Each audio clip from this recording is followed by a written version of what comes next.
you can't let one side of the floor affect the other. You gotta clean the slate, right? You gotta have a reset, and that's something I think this Auburn team has gotten way too much trouble doing that. And that just can't happen. And when Stephen talks about leadership, the fact is that Tahaad and Keyshawn Hall, for several different reasons, are the leaders of this team. And they look, these guys aren't the only ones, right? Like I thought, Kevin Overson had a rough game. Yep. I mean, his plus minus is gigantic, low, like really, really low in this game.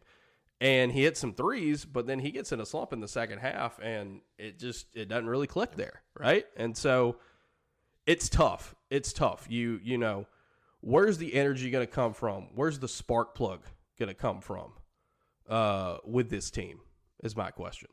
And, who's going to step up and do that on a more consistent basis? I think if Sebastian Williams-Adams wasn't in foul trouble in this game, he could have been that a little bit more for you, right? But you also can't, just only turn to the freshman glue guy to be that guy. You need other guys to be able to provide that. What struck you as the bigger problem at Mizzou Arena, the offense or the defense, right? Because you look and Missouri's ability to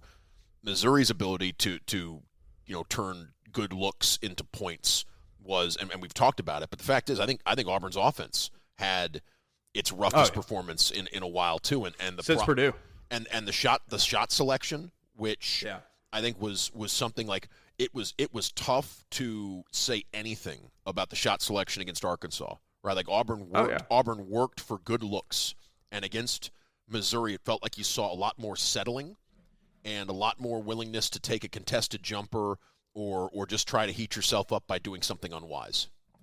Yeah, I thought there have been games this season. Look, Todd Pettiford does not have the season he's wanted to scoring the ball, shooting the ball, especially from distance, right? We all know that. And he's in a slump again.